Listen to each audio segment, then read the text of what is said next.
देख रहे हैं और आपके साथ मैं हूं पुनीत मिश्रा। जिम्मेदार कौन? जी हां, यह जिम्मेदार कौन जो है यह बहुत बड़ा सवाल है और यह सवाल हर बार उठता है जब भी कोई हादसा होता है। यह सवाल हर उस वक्त उठता है जब बेकसूर लोगों की जान चली जाती है। यह सवाल कई बार उठ चुका है और आज एक बार फिर से यही सवाल उठ रहा है, क्योंकि एक बार फिर बड़े हादसे हुए, फिर एक बार कई सारे लोगों की जान गई, लापरवाही भारी पड़ी और उसकी कीमत निर्दोष लोगों को अपनी जिंदगी देकर चुकानी पड़ी है।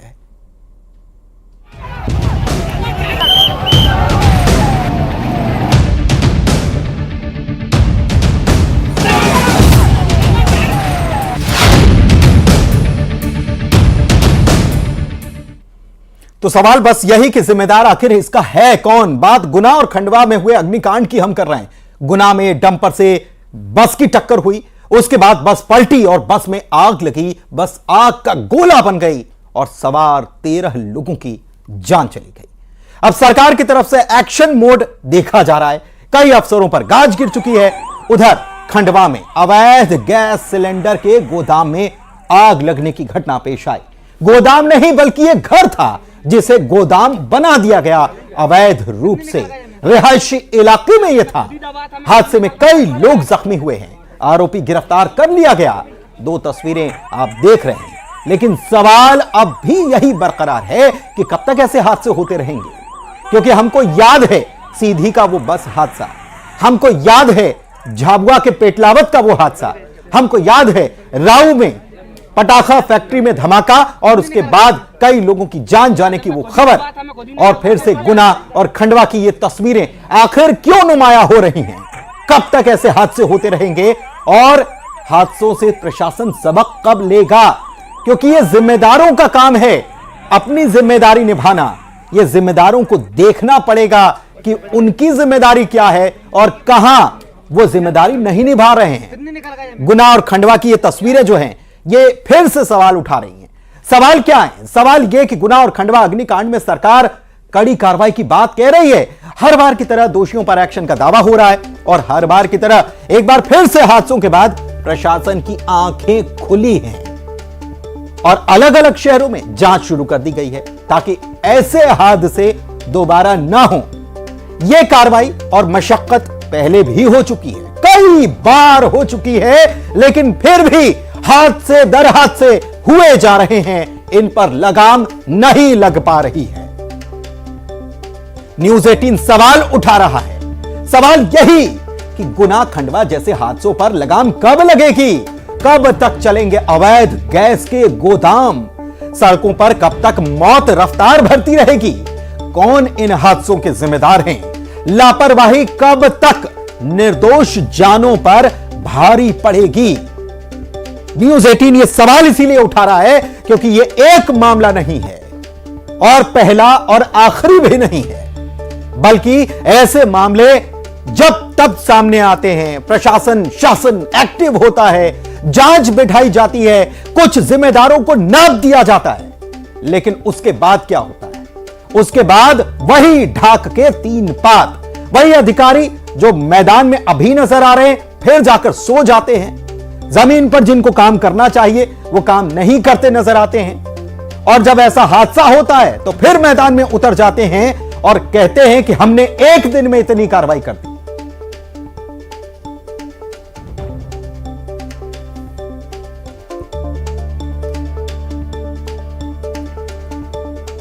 और मनोहर वर्मा रिटायर्ड आईपीएस अधिकारी इस वक्त हमारे साथ जुड़े हुए हैं। उनसे चर्चा करते हैं और समझते हैं कि इस घटना या एक नहीं 2 घटनाएं जो हुई हैं एक ही दिन में, उसका जिम्मेदार आखिर कौन है और क्यों है? मनोहर जी, यह सवाल तो हर बार पूछा जाता है, लेकिन यह सवाल फिर वापस घूम फिर कर वापस पूछना पड़ता है। क्यों ऐसा होता है? आखिर कहां खामी रह जाती है? जी नमस्कार। सबसे पहली बात तो जो आपकी चिंता है वही मेरी भी चिंता है और मैं समझता हूं कि सभी जिम्मेवार लोगों की चिंता है। दोनों ही हादसे बहुत ही दुर्भाग्यजनक और दुखदाई हैं। निश्चित तौर पे देखिए, जब भी हमारे एक व्यवस्था को चलाने के लिए जो नियम बनाए होते हैं उन नियमों के परिपालन में जब भी कहीं किसी तरह की कोई शिथिलता आती है, लापरवाही होती है, तो इस तरह के हादसों के लिए आमंत्रण होता है। आप जानते हैं कि ये दोनों ही जो हादसे हैं, अगर मैं खंडवा के हादसे की बात करूं, जहां पर कि गैस सिलेंडर्स के फटने के कारण दुर्भाग्यजनक घटना घटित हुई है, तो उसके लिए भी बहुत सारे नियम बने हुए हैं, बहुत सारे उसके प्रोविजंस हैं, उनके इन्फोर्समेंट के लिए भी हमारे विभाग बने हुए हैं। जब हम नेचुरल गैस की बात करते हैं, एलपीजी की बात करते हैं, तो एलपीजी सिलेंडर रेगुलेशन एक्ट है, सिलेंडर रेगुलेशन रूल्स हैं, एक्सप्लोजिव एक्ट है, एसेंशियल कमोडिटीज एक्ट है, और उसके साथ साथ जो हमारा मेजर एक्ट है आईपीसी, वो तो है ही।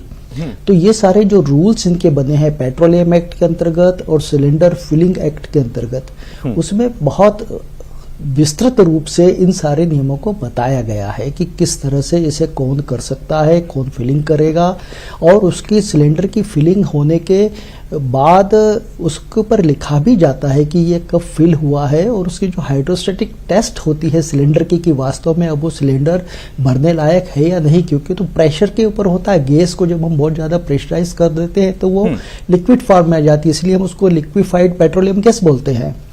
तो उसकी भी चेकिंग होती है, टेस्ट होता है कि ये सिलेंडर वास्तव में उसके लिए है या नहीं, और उसमें जो वाल्व लगा होता है उसकी भी टेस्टिंग होती है, और उसके लिए एक कंट्रोलिंग अथॉरिटी होती है। तो ये सारे जितने भी इसके नॉर्म्स हैं, जब इन नॉर्म्स का हम पालन न करके उसको कैजुअल लेने लगते हैं, होता क्या ना, जब कोई हादसे नहीं होते हैं तो उसका जो यूज है वो हम बहुत लापरवाही से करने लगते हैं, और कई बार वो लापरवाही आपराधिक श्रेणी तक पहुंच जाती है, जैसा कि खंडवा वाली घटना में देखने में आया, और उससे फिर इस तरह से बहुत ही दुर्भाग्यजनक स्थिति का सामना करना पड़ता है। नहीं, लेकिन सर वहीं अगर हम गुना वाली घटना क्या वजह क्या मानते हैं? क्योंकि एक सबसे जरूरी बात जो है वो ये है कि जमीनी अमले को एक्टिव हमेशा रहना होगा। अगर वो एक्टिव नहीं रहेगा, अब जाहिर सी बात है कि इसने 30 सिलेंडर एक साथ तो इकट्ठे नहीं कर लिए होंगे, जाहिर सी बात है इसे लग भी नहीं रहा होगा कि ये अपराध कर रहा है, ये पता होगा कि अपराध की श्रेणी में आता है, लेकिन उसे लग रहा है कि बहुत सामान्य सी बात है, और वो एक प्रकार से अपना बिजनेस चला रहा है। तो ये चीजें जो हैं, ये इन चीजों में सुधार लाने की जरूरत तो है, लेकिन सुधार आता क्यों नहीं? क्योंकि हर बार हादसे होते हैं, फिर जांच बैठा दी जाती है, जांच रिपोर्ट जब तक आती है तब तक मामला शिथिल हो चुका होता है। सर आप बिल्कुल सही कह रहे हैं। हमारा जो भी अमला है, जिस भी विभाग का, उस अमले का दायित्व होता है कि वो हमेशा सिंसियर होकर के इन सारे नॉर्म्स का पालन करना सुनिश्चित करवाए। इसमें कहीं भी कॉम्प्लासेंसी नहीं होना चाहिए, ना तो कॉम्प्लासेंसी होना चाहिए और ना ही कहीं पर आंख फेरने जैसी स्थिति होनी चाहिए, क्योंकि अगर ये होता है तो सर ये एक बहुत बड़ा जो है अक्षम्य किस्म का अपराध ही मैं इसे कहूंगा, क्योंकि जिसमें लोगों की जान जा रही है हमारी थोड़ी सी शिथिलता के कारण, वो एक बड़े अपराध की श्रेणी में ही आता है। और इसीलिए सारे जितने भी विभाग हैं, उन सारे विभागों में काम करने वाले लोग जो हैं, उन्हें हमेशा समर्पित भाव से, सेवा भाव से काम करने की आवश्यकता है। किसी को भी ये कभी नहीं समझना चाहिए कि अगर मैं शासकीय सेवा में आ गया हूं तब मैं अधिकारी हो गया हूं। नहीं, हम सब सेवक ही हैं, गवर्नमेंट सर्वेंट, यानी शासकीय रूप से हम सेवा करने के लिए आए, और ये हमारा सौभाग्य है कि हमें समाज की सेवा करने का अवसर मिला है। तो ये भाव, हाँ, ये भाव होना बहुत जरूरी है, लेकिन ये भाव नजर नहीं आता। अमित जायसवाल खंडवा से हमारे संवाददाता जो हैं वो भी हमारे साथ जुड़े हुए हैं, उनसे जानते हैं कि आखिर ये कैसे हो गया। एक व्यक्ति अमित जो है 30 से 40 सिलेंडर अपने घरों में रख लेता है, रिहायशी इलाका है, मालूम है उसे कि यह अवैध रूप से वो काम कर रहा है, क्या शिकायत नहीं हुई थी? शिकायत हुई तो कार्रवाई क्यों नहीं हुई? और अब क्या कुछ हो रहा है इस मामले में? अमित जी, पुनीत जी, सिर्फ 30 और 40 सिलेंडर की बात नहीं है। इस घर में 100 से ज्यादा सिलेंडर रखे हुए थे, अब तक की जानकारी में जो सामने आया है। और यहाँ प्रशासन का ये कहना है कि 20 से 22 सिलेंडर में ब्लास्ट हुआ है, जबकि हम मौके पर थे, वहां जो लोग थे उनका कहना है कि 30 से 40 के बीच में यहाँ ब्लास्ट हुए हैं, एक के बाद एक जो सिलेंडर है वो फूटे हैं। तो इस तरह की जो घटना हुई है, जिसके बाद यहाँ 300 से 400 जो आसपास के परिवार थे वो काफी सदमे में आ गए थे, अपनी जान बचाने के प्रयास कर रहे थे। बड़ी बात यह है कि आज और कल रात से लोग लगातार ये बोल रहे हैं कि शिकायतें कम नहीं की गई। बहुत सारी शिकायतें की गई, कई बार अफसरों के संज्ञान में मामला लाया गया कि इस तरह का काम चल रहा है, लेकिन ध्यान नहीं दिया गया। खासतौर से खाद्य विभाग इस तरह की कार्रवाइयों पर ध्यान देता है, उनकी ये जिम्मेदारी है, लेकिन उन्होंने भी इस तरह ध्यान नहीं दिया कि कहाँ जा रहे हैं, आखिर ये सिलेंडर कहाँ जा रहे हैं। जो गैस एजेंसी के संचालक हैं उन पर भी सवाल उठ रहे हैं, क्योंकि किसी के पास इतने सिलेंडर आ कैसे सकते हैं। उनके पास जो सिलेंडर होते हैं वो बाकायदा एक रजिस्टर में उनको नोट किया जाता है, करना होता है, उनके पास मेंटेन करना होता है, लेकिन उसके बावजूद भी अब कार्रवाई की आप कह रहे हैं कि अब कार्रवाई की बात हो रही है। फिर से वापस घूम फिर के वही सवाल मनोहर वर्मा जी आ जाता है कि यहाँ 100 सिलेंडर कैसे इस व्यक्ति के पास, वो भी अवैध रूप से, आसपास अब नुकसान जो हुआ है आसपास के लोगों का भी नुकसान हुआ है, कैसे इनकी भरपाई होगी? लोगों की जान, 100 सिलेंडर अगर फट जाए तो समझ सकते हैं हम कि कितना बड़ा हादसा, कितना बड़ा नुकसान हो सकता है। तो ये जमीनी अमला आखिर क्यों एक्टिव नजर नहीं आता? क्योंकि आप तो अधिकारी रह चुके हैं, आप तो बहुत चीजें समझते हैं जमीन पर कैसे अमला काम करता है। सर, आप बिल्कुल सही कह रहे हैं कि जब भी इस तरह का कोई हादसा होता है तो उसकी भरपाई तो की ही नहीं जा सकती, क्योंकि हम किसी भी व्यक्ति को जान तो लौटा ही नहीं सकते। बस अब यह है कि इस तरह के हादसों से वास्तव में सिंसियरली सीख करके हमें आवश्यक है कि जो हमारा अमला है वो इन सारे नियमों का पालन कराए और बहुत अच्छे तरीके से कराए। और इसमें मैं अनुरोध करना चाहूँगा पब्लिक से भी। आजकल क्या है, देखिए, पब्लिक की अवेयरनेस बहुत बड़ी है, सोशल मीडिया बहुत एक्टिव हुआ है, और आजकल हमारी जो गवर्नमेंट्स है वो भी काफ़ी रिस्पॉन्सिबल हुई हैं। यदि सीनियर ऑफिसर्स के, सीनियर लीडरशिप के ध्यान में ये बातें आती हैं तो निश्चित तौर पे अगर नीचे जमीनी लेवल पे कहीं कोई लापरवाही हो रही है, गड़बड़ी हो रही है, तो उसको त्वरित रूप से ठीक किया जा सकता है। तो ये आवश्यक रूप से, देखिए, जो पड़ोस में रहने वाले लोग हैं वो तो जानते ही होंगे कि इनके यहाँ पर इतने सिलेंडर स्टोर करके रखे हुए हैं और ये जो कुछ कर रहे हैं ये खतरनाक है। तो अगर उनमें से कोई भी व्यक्ति एक बार भी इंफॉर्मेशन देता, नहीं सर, वही तो बात है सर, तो मैं समझता हूं कि शायद इस हादसे को हम आपको रोक रहा हूं। दुखद बात यही है कि आसपास के लोग जो हैं वो ये बता रहे हैं कि हमने कई बार शिकायत की है, लेकिन वही बात है कि जिस स्तर तक जो पहुंच सकता है वहां शिकायत कर देता है, लेकिन शिकायत के बाद संज्ञान लेना, ये छोटे स्तर से भी, ये जो आप जिस जिम्मेदारी का आप जिक्र कर रहे हैं वो जिम्मेदारी लगता नहीं है कि शासकीय कर्मचारियों में वो जिम्मेदारी का भाव रहता है, सेवा का भाव नहीं रहता है कि मैं इस पद पर बैठा हूं तो ये मेरी जिम्मेदारी बनती है कि ये चीजें ना हो पाए। तो सर, बहुत ज़रूरी है कि यदि कंप्लेंट की गई है, संज्ञान में आया है और उसके बाद इसको ठीक नहीं किया गया, तो जो भी लोग इसके लिए जिम्मेवार हैं निश्चित तौर पे शासन उनके विरुद्ध सख्त कार्रवाई करेगा। और ऐसी कार्रवाइयाँ एक संदेश देती हैं, ये एक जो है नैरेटिव सेट करती हैं कि अगर हमने किसी तरह से अपने कर्तव्य के साथ इस तरह का आचरण किया है जो आपराधिक श्रेणी तक का हो सकता है, तो निश्चित तौर पर फिर उसके जो परिणाम है हमें भुगतना होंगे। लेकिन तो वो उस तरह का मामला जो है केवल ये नहीं है सर, एक मामला और सामने आया, वासु चौरे गुना से हमारे सहयोगी हमारे साथ जुड़े हुए हैं। 13 लोगों की वासु जान चली गई और मुख्यमंत्री आए, अब कार्रवाई की जा रही है। आरटीओ से लेकर सबको सस्पेंड कर दिया गया, सीएमओ को सस्पेंड किया गया, कलेक्टर एसपी का तबादला कर दिया गया, परिवहन आयुक्त का तबादला कर दिया गया। लेकिन इन तबादलों से होना आखिर क्या है? जो मैदानी अमला है जिसको काम करना चाहिए वो तो उसने काम नहीं किया। नतीजा हम देख रहे हैं कि 13 मासूम लोगों की जान चली गई। 4-4 लाख रुपए मुआवजा मिल जाएगा, लेकिन वो जाने तो नहीं लौट पाएंगे। बिल्कुल ठीक कहा आपने। और देखिए, गुनाह हादसे का इंतजार करने की कोई ज़रूरत नहीं थी। इससे पहले कई ऐसे बड़े हादसे हो चुके हैं, सड़क हादसे हो चुके हैं, बस हादसे हो चुके हैं, जिनसे सीखा जा सकता था, जिनसे सबक लिया जा सकता था। आरटीओ विभाग अगर चाहता तो व्यवस्थाओं को दुरुस्त कर सकता था। अगर तमाम जिला प्रशासन के अधिकारी चाहते तो अपने जिले में व्यवस्थाओं को बेहतर बना सकते थे। एक एक बस की चेकिंग करना इतना बड़ा प्रशासन का अमला होता है, कोई बहुत बड़ी बात नहीं है। आरटीओ के पास एक एक बस का रिकॉर्ड होता है कि कब किसका मेंटेनेंस हुआ है, कब किसका मेंटेनेंस नहीं हुआ, किसका इंश्योरेंस रिन्यू है, किसका।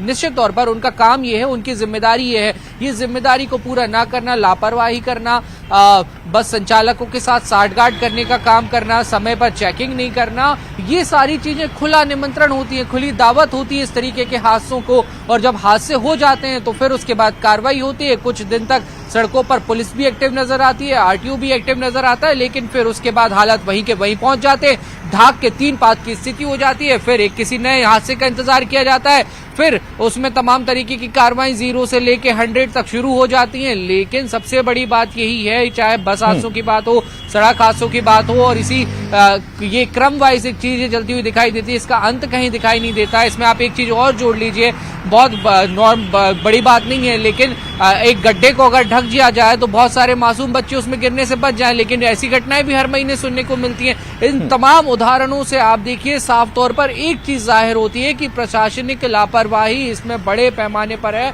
साठ-गांठ बड़े पैमाने पर है, लापरवाही बड़े पैमाने पर है। और जो एक्टिव मैदानी अमले को जो जिस तरीके से एक्टिव होने की जरूरत है वो नजर नहीं आती। मनोहर वर्मा जी, मैं फिर आपके पास आता हूं। ये आरटीओ विभाग जो है, इस विभाग को आप भी जानते हैं कि ये मलाईदार विभाग कहा जाता है, और मलाईदार विभाग में इस प्रकार की ऐसी क्यों कहा जाता है ये आप और हम दोनों जानते हैं। लेकिन सवाल यह है कि एक घटना सीधी में हुई और सीधी जैसी कई घटनाएं हो चुकी हैं। आपने कहा कि सबक मिलता है, लेकिन कहां सबक लिया जा रहा है, कहां अधिकारी सबक ले रहे हैं, कहां अमला सबक ले रहा है। अगर ऐसा होता तो कंडम बस नहीं चल रही होती, और अगर नहीं चल रही होती तो यह हादसा भी नहीं होता। ये क्या आपको लगता है इसके पीछे क्या कारण है? देखिए, ये जो आपने कारण गिनाए हैं, ये कारण तो निश्चित तौर पर हैं ही, क्योंकि अगर हम हर व्यक्ति ये संकल्प ले ले कि वो उसके उत्तरदायित्व का निर्वहन पूरी शिद्दत के साथ, समर्पण के साथ करेगा, मेहनत के साथ करेगा, तो निश्चित तौर पे इस तरह की जो दुर्घटनाएं उनको बहुत कुछ कम कर सकते हैं। लेकिन कहीं ना कहीं चूक होती है, कहीं ना कहीं हमारी तरफ से बड़ी लापरवाहियां होती, जिनके कारण इस तरह के हादसे होते हैं। लेकिन जैसा कि इस घटना के बाद देखने में आया कि आदरणीय मुख्यमंत्री जी ने जिस तरह से इसमें एक्शन लिया है, ये बताता है कि इस तरह की घटनाओं को बर्दाश्त नहीं किया जाएगा। तो मैं समझता हूं कि इससे एक संदेश तो निश्चित तौर पर नीचे तक गया है कि हमें अब अपने कर्तव्य के प्रति बहुत सतर्क होना होगा, और सजगता के साथ ही हमें काम करना होगा, ताकि इस तरह के हादसे ना हों। देखिए, छोटा मोटा जो अगर किसी वस्तु का नुकसान हो जाता है तो वो चल जाता है, लेकिन जहां किसी की जान जाती है तो वो बहुत दर्दनाक होता है। तो ये बहुत जरूरी है कि हम हर स्तर पर अपने कर्तव्य के प्रति सजग रहें। अगर हम कर्तव्य के प्रति सजग नहीं है तो मैं समझता हूं कि हम अपने आप के साथ अन्याय कर रहे हैं। ईश्वर ने जो हमको भाग्य से इस पद पर काम करने का अवसर दिया है, हम अपने को तो नियम कायदों की बहुत सारी जानकारी है। मैं ये समझना चाह रहा हूं कि क्या ये गैर इरादतन हत्या की श्रेणी में नहीं आता है क्या? क्योंकि जिन कंधों पर ये जिम्मेदारी, कोई हादसा हो जाना, कोई अचानक से कुछ दुर्घटना हो जाना, वो समझ में आता है, लेकिन यहां तो सीधे सीधे लापरवाही है। क्योंकि ये बस की, इसी गुना के मामले की बात कर लें तो बस कंडम कंडीशन में थी, इसकी चेकिंग होना चाहिए थी, इसके लिए एक अमला तैनात है, इसके लिए एक व्यवस्था बनी हुई है। अगर वो अपना काम ठीक ढंग से नहीं कर रहे हैं तो फिर क्या वो इसके लिए जिम्मेदार नहीं होते हैं? और क्या प्रावधान हो सकते हैं? क्या ऐसा भी हो सकता है कि इनको केवल सस्पेंशन से नहीं बल्कि इनको बर्खास्तगी तक इनके ऊपर कार्रवाई होनी चाहिए, ताकि जो दूसरे जिम्मेदार आए उनको तो पता चले कि क्या जिम्मेदारी उनके कंधों पर है, कितनी महत्वपूर्ण जिम्मेदारी है? निश्चित तौर पे आप ठीक कह रहे हैं। जिस तरह से सस्पेंशन हुआ है, इससे ये स्पष्ट है कि इस पूरे मामले की डिपार्टमेंटल इंक्वायरी होगी, और डिपार्टमेंटल इंक्वायरी में ये सारे पॉइंट्स जो अभी आप कह रहे हैं, और इनके अलावा भी बहुत सारे पॉइंट्स जो इसमें व्यवस्था के अंदर जुड़े होते हैं, उन सब पर जांच होगी, और उस जांच के निष्कर्ष के आधार पर इनकी बर्खास्तगी तक की कार्रवाई भी हो सकती है। ये भी एक दंड है जो डिपार्टमेंटल इंक्वायरीज के बाद दिया जाता है। तो निश्चित तौर पे ये दंड का प्रावधान रखा ही इसलिए गया है ताकि हम लोग सचेत रहें और अपने कर्तव्य को बहुत अच्छे तरीके से करें। ये मामला निश्चित तौर पे गैर इरादतन हत्या के अंतर्गत ही पंजीबद्ध हुआ होगा, मुझे तो पता नहीं है, लेकिन जहां 13 लोगों की जानें गई हैं तो निश्चित तौर पे एक बड़ी घटना है, और इसकी निष्पक्ष रूप से बहुत अच्छी तरह से अनुसंधान करके मैं समझता हूं कि पुलिस बहुत जल्दी इसका चार्जशीट भी प्रस्तुत करेगी, और ये सुनिश्चित करेगी कि इसमें जो भी लोग दोषी हैं उनके विरुद्ध शीघ्र। ठीक है। वासु चौरे हमारे साथ, हमारे सहयोगी जो हैं वो जुड़े हुए हैं। वासु, ये मामला हुआ, एक्शन में मुख्यमंत्री भी पहुंचे, मुख्यमंत्री का भी एक्शन लगातार जारी है। जाहिर तौर पर मुखिया जो प्रदेश का है वो तो यही कार्रवाई कर सकता है, लेकिन जमीनी अमले को एक्टिव होने की जरूरत है। अब तो एक्टिव हुआ है, क्या कुछ डेटा निकल कर आ रहा है यहीं पर? क्या चेकिंग हुई इसके बाद, और चेकिंग होने के बाद क्या कुछ सामने आया? कितनी कंडम बसें निकली?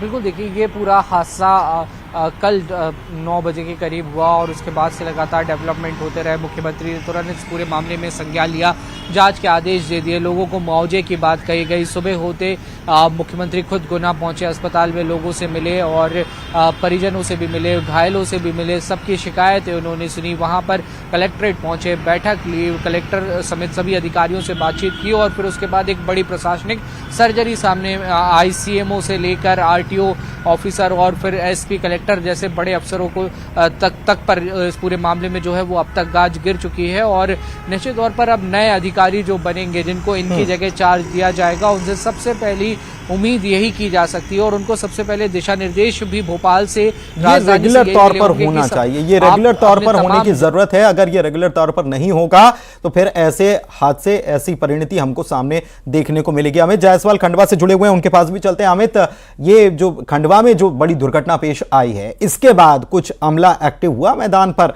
ऐसे बहुत सारे ठिकाने होंगे जहां पर अवैध रूप से गैस सिलेंडर रखे जा रहे होंगे। बिल्कुल पुनीत जी, कल जब ये रात में हादसा हुआ उसके बाद आज अमला जो है अलर्ट मोड पर नजर आया है। चाहे प्रशासन की टीम हो, चाहे पुलिस की टीम हो, चाहे खाद्य विभाग की टीम हो, ये जो है आज एक अलग रूप में नजर आए। शायद ये कार्रवाई पहले होती तो इस तरह की चीजें देखने को नहीं मिलती। आज कुछ ठिकानों पर दबिश दी गई और कुछ सिलेंडर्स भी जब्त किए गए हैं जहां अवैध रूप से भंडारण करके रखे गए थे। तो प्रशासन अलर्ट मोड पर आया है। एक बार फिर से प्रशासन की टीम और संयुक्त टीम कह लें, संयुक्त टीम ने आज अलग अलग स्थानों पर दबिश दी और वहां से सिलेंडर जब्त किए हैं। वहीं जब हम ये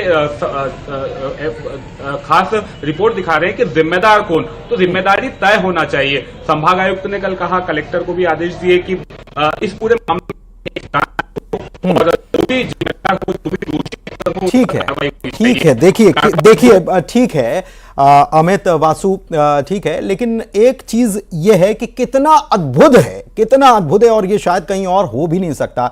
कितने दिव्य दृष्टा हैं हमारे प्रशासन में बैठे लोग, उनकी ये आलोचना नहीं है, उनको जगाना हमारा मकसद है।